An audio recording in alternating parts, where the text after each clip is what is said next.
The fall broke. It shattered the top of my tibia. I've had 4 surgeries thus far and months of physical therapy. My leg will never be the same as it was before the accident. The problem now is my back. I can't do anything physical, whether it's working, pleasure. I can't lift above a certain height, and I can't turn beyond a certain degree. You know, I used to walk every single day, rain or shine. I was very, very active, and now I can't even walk a mile. I miss my life, and I miss my work. Every year, millions of Americans are injured on the job, and they aren't all in what you might consider hazardous occupations. In fact, most workplace injuries occur to people who believe they work in a safe environment. Yet, for all the safety measures an employee takes, most accidents are simple, avoidable, and happen to those who aren't juggling chainsaws for a living. We can't prevent every accident, but we can learn to recognize hazardous situations and make decisions that avoid safety shortcuts. Workplace injuries are costly, both in human terms and the financial impact to you and your employer. This includes lost wages, reduced productivity, healthcare expenses, insurance claims and premiums, salary continuation for injured employees, and the need to replace a skilled, valued employee. The goal of this course is to help you avoid common injuries at school, especially those that can result in substantial harm and affect your ability to work. We'll briefly explore these subjects and provide guidance on how to avoid slips, trips, and falls, back injuries, and struck by and other injuries. At the end of the course, you'll have a chance to apply what you've learned during a brief quiz. So, if you're ready, let's begin. Consider the potential slip, trip, and fall risks at your own workplace. These may include slippery conditions on sidewalks and in entryways during bad weather, clutter on stairwells, poor lighting and maintenance of treads, uneven walking surfaces, curbs, and transitions between floor types, bad practices such as climbing on furniture to reach higher areas, and distractions such as looking at a cell phone while walking. You can reduce your risk of slips, trips, and falls by carefully following your workplace safety procedures. Check with your supervisor if you have any questions about the correct safety policies to use while at work. Safety at work doesn't just happen. You must build it into your daily routine. Let's start by taking a brief look at avoiding slips. A slip occurs when there is too little friction or traction between your shoes and the walking surface. The most common causes of slips are wet or oily surfaces, spills, weather hazards, loose, unanchored rugs or mats, and walking on surfaces that have uneven slip resistance or traction. The most effective way to reduce the risk of slips is by practicing good housekeeping. Contact maintenance to clean up spills immediately. Block off areas when spills cannot be cleaned up promptly. Use high visibility signs to mark spills or wet areas. And use adequate entry mats with non-slip backing that remove water and sand from shoes, which can create slippery conditions on smooth floors. Trip hazards also present a danger. Trip hazards occur when objects are left in a hallway, stairwell, classroom, or other areas where people walk. Trip hazards also present themselves when walking surfaces have unpredictable changes in level or elevation. It was the last day of school, and like everyone else, I was anxious to leave for the day. I had plans that evening, and I didn't realize that I had so much stuff to take care of before I could leave. So as I was walking out of the building, I started to text my husband and let him know that I was on my way. I just didn't notice that there was a toolbox sitting on the steps until it was too late. So, I had no idea there was even any construction going on. There weren't even any signs posted. Andrea was distracted as she walked out of the building. She tripped on an obstacle that she could have seen had she not been on her phone. Also, maintenance did not follow proper procedures for safety barriers and signs. They also did not keep the stairwell free of trip hazards and debris. Be careful never to create trip hazards for others or yourself by not taking proper precautions. A few common trip hazards include power cords, backpacks, maintenance tools and equipment, loose flooring or carpeting, furniture or other items stored in unpredictable locations, uneven walking surfaces such as non-standard steps and high thresholds, and distractions such as looking at a cell phone while walking. Reduce the risk of trips by clearly marking areas where trips may occur, keeping walkways free of objects, trash, and debris, making sure the walking surface is smooth and even, not allowing items to protrude into the walking space, and slowing down, especially if you're carrying items, distracted by other people, or texting. Because their jobs require activity throughout the workplace, it's especially important for maintenance workers to avoid inadvertently creating trip hazards. Maintenance, facilities, and custodial staff should always clearly mark the entire area where work is being performed, use barriers and signs to identify the area, seal off the area if hand railings or other public safety devices are being replaced, and try to perform certain tasks when the building is unoccupied. Falls are one of the greatest workplace dangers for everyone. Even if your job doesn't call for you to work at heights, fall dangers still exist. Just think of the times you've attempted to save time by hanging something yourself at a height beyond your reach or asked someone else to do this. Well, I also use a lot of visual aids, which is why I needed to pull down the projector screen on that day. The kids are always playing with the cord, the string that hangs down from the handle, so I rig it in a way that it won't hang down. To get to the handle, I made a habit of grabbing a chair and stepping up on it and pulling down, the projector screen. So, yeah, that's what I did that day. Never thought twice. I slid the chair over, got up on it, and like I do anything at all. I don't know why or how, but it just didn't stay upright. It was like someone yanked it out from underneath me. I tried to leap back on my foot, but I landed wrong, and my leg, it made this loud crack. I continued falling, and my head caught the corner of the desk right here. Embarrassing is what it is. As silly and vain as that sounds, I stood on a chair. If a student had done that, I'd have been like, get down from there, you're gonna fall and get hurt.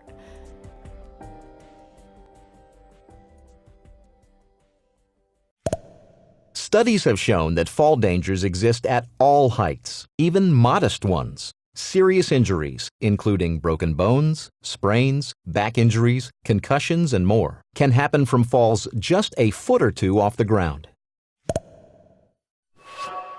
Many factors can increase the risk of falls when you've climbed on surfaces or equipment above the ground, including the surface you're standing on, which may not be stable or able to hold your weight, wind, rain, or slippery conditions, distractions caused by others speaking to you or bumping into the surface supporting you, and holding items in your hands and trying to keep your balance while climbing. When you're considering whether to access an area beyond your reach, keep these rules in mind. Do not use a ladder without training approved by your workplace. Do not climb on chairs, desks, windowsills, cabinets, or other items to access an area beyond your reach. Do not endanger a student or fellow staff member by allowing him or her to perform any of these tasks. And do not allow anyone other than a maintenance worker with an appropriately sized ladder to access a high location. Always call your maintenance staff if you need to access an area beyond your reach. They have the correct equipment to access high places safely. If you regularly need to access high locations, ask your supervisor for appropriate equipment and additional training. Resist the temptation to take safety shortcuts to save time. In the long run, the time savings are modest, while the fall danger is very real.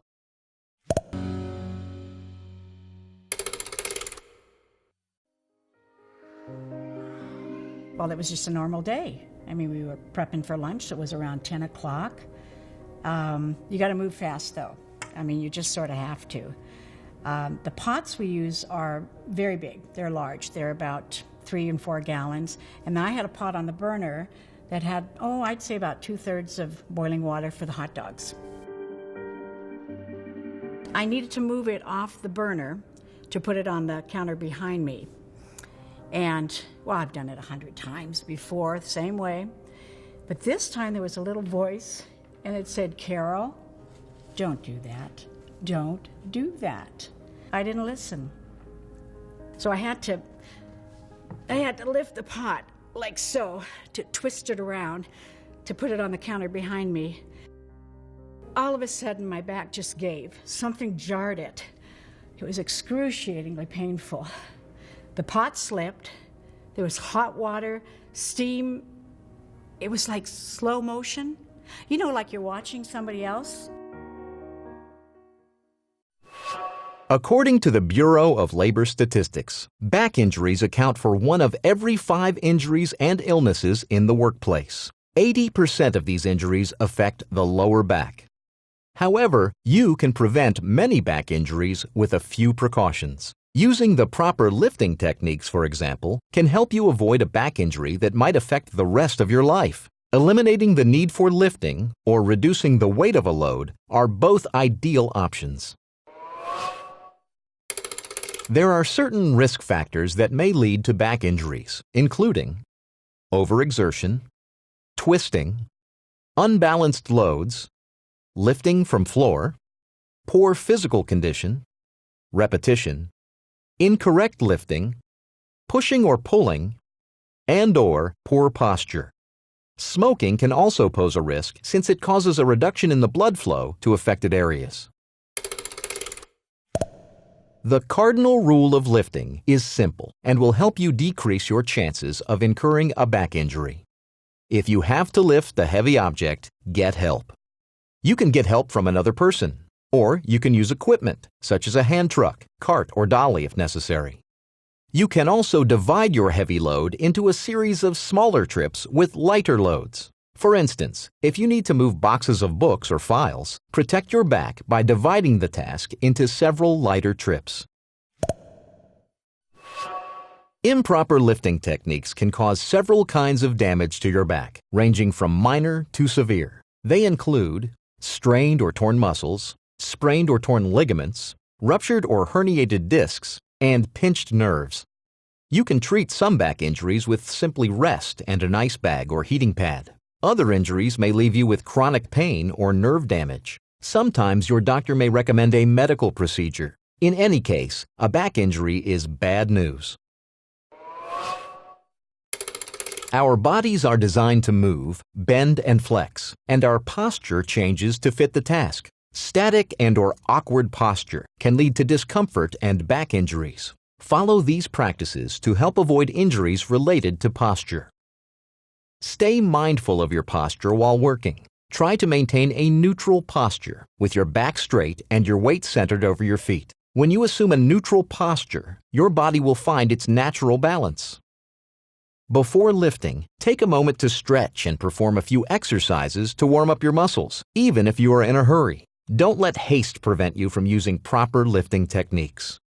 If you must lift or move a heavy load for very long, always rest the object on something, such as a cart or a table. Holding heavy loads for extended periods of time can lead to back injury. Remember, get help if you need it. Also, do not rely on back belts to prevent injuries. Studies have shown that back belts do not decrease the risk of back injury. And take short breaks during repetitive lifting tasks to stretch and give your muscles a rest. Remember, the safest option is to avoid lifting objects whenever possible. If that's not possible, it's important that lifts are done properly and safely. Let's take a quick look at some basic lifting techniques that will help preserve the health of your back, whether you have to lift objects frequently or occasionally. If you determine that you can lift an object without assistance or a mechanical device, use one of these techniques: the basic lift, the power lift, the partial squat lift, or the golfer's lift. You should also know the pivot technique, which prevents twisting the body while lifting or carrying. You may want to practice these techniques with another person spotting you or ready to help if you have trouble. Here's how to use the basic lift. Get close to the object. Stand with your feet wide apart. Put one foot forward and to the side of the object. Keeping your back as straight as possible, lean forward slightly and use your legs and hips to lower yourself to the object. Move the load as close to you as possible. If the object has handles, grasp the handles firmly. With the hand that is on the same side as the forward foot, grasp the corner of the object furthest from you. Put the other hand on the corner of the object closest to you. Your hands should now be on opposite corners of the object. Grasp the object firmly with both hands. Prepare for the lift by looking forward. Lift upward, holding the load close to your body. Lift by straightening your legs with your back as straight as possible. Breathe out as you lift. When performed correctly, the basic lift will cause your head to lift first, followed by the straight back. In an incorrect lift, your hips lift first and the back bends when you straighten up. Very similar to the basic lift, the power lift can be used for larger objects. The object shifts your center of gravity forward, and the rest of your body must accommodate this shift. Get close to the object. Stand with feet wide apart. Put one foot forward and to the side of the object. Keeping your back as straight as possible, lean forward slightly and use your legs and hips to lower yourself to the object. Move the load as close to you as possible. Grasp the object firmly with both hands. Prepare for the lift. Look forward. Lift your head and shoulders first, followed by the rest of your body. Hold the load close to your body. Lift by straightening your legs with your back as straight as possible. Breathe out as you lift. Use the partial squat lift for a small, lightweight object with a handle on top near knee height, like a briefcase. Stand with the object close to your side. Place your feet shoulder-width apart, with one foot slightly ahead of the other. Place one hand on a fixed surface, such as a table or stool, or on your thigh. Keeping your back as straight as possible, lean forward slightly and use your legs and hips to lower yourself to the object. Grasp the handle and prepare for the lift by looking forward. For support as you lift, push down on the fixed surface. Lift upwards, following your head and shoulders. Hold the load close to your body. Lift by straightening your legs with your back as straight as possible. Breathe out as you lift. If you want to pick up a small, lightweight object with one hand in a deep bin or on the floor, use the golfer's lift. Picture a golfer picking up a ball from the ground and you'll have the idea. This lift is recommended for people with knee problems or decreased leg strength. Place one hand on the edge of a fixed surface such as a countertop. This hand will support your upper body during the lift. Keep your back straight and raise one leg straight out behind you as you lean down to pick up the object. Your body should pivot at the hip. The weight of your leg will counterbalance the weight of your upper body. Grasp the object firmly with your free hand. Prepare for the lift by looking forward and keeping your back leg raised as you start to lift. Push down on the fixed surface as you lower your leg. Keep your back straight and breathe out as you stand up. When you lift an object and then turn to carry it, you often twist your body. Twisting while lifting can cause serious damage to the tissues of the back. Use the pivot technique to avoid twisting while lifting. Lift the load using any of the previous techniques. Hold the load very close to your body at waist level. Turn your leading foot 90 degrees in the direction you want to turn. Bring the other foot next to the leading foot. Turn your whole body at one time using your hips. Do not twist your body at the waist.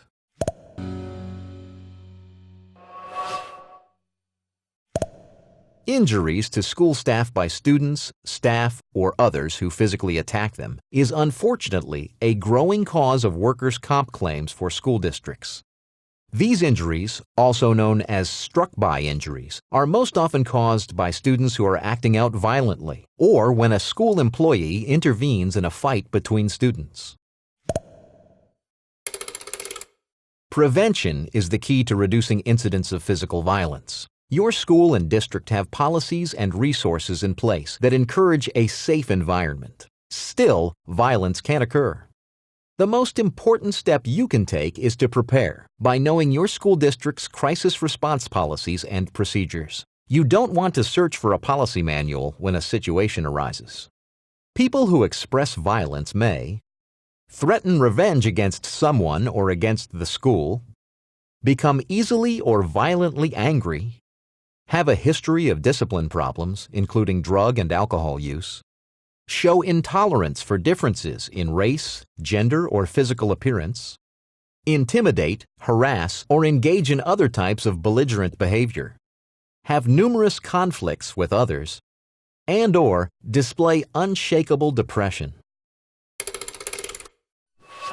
School staff should take a hands-off approach to dealing with students who are acting out. Respect a student's personal space and keep nonverbal cues non-threatening. Also note your body position and try to keep a non-defensive posture. You can often de-escalate and diffuse a potentially hostile situation by listening and calmly showing the person involved that you care and want to help. Still, report the situation immediately according to your school's policies. If violence is occurring or imminent, evacuate yourself and others immediately, if possible. Call 911 when it is safe to do so, and notify your school resource officer. Special education staff members and classroom aides are at an elevated risk of accidental injury, especially back injury. However, even if you aren't a special education staff member, you may occasionally assist a student and will benefit from knowing about some ways you can avoid injury. Here are some simple injury avoidance tips if you work with students with special needs. Back injuries can occur suddenly or gradually over time. A strong, fit, flexible body is your best defense against back injuries. Perform simple stretches before starting work and throughout the day. One single movement repeated throughout the day may not seem like much, but the accumulation of all those movements may eventually lead to an injury. Carefully consider clothing choices with safety in mind. Footwear, such as flip-flops or heels, may impede your ability to move quickly. Remember, you may have to maneuver wheelchairs or help students with physical disabilities on inclines or stairs. Think ahead when deciding on accessories and hairstyles. Large hoop or dangling earrings, hanging name badges, and long hair worn down are easily grabbed. Long fingernails can pose a safety hazard too. And gait belts are helpful tools for transferring students and assisting students who need a little extra help with walking. Attend any hands-on training for proper use and placement of gait belts on students. After taking this course, you should be better equipped to avoid slips, trips, and falls, back injuries, and struck by and other injuries. Review these points and repeat this course if needed.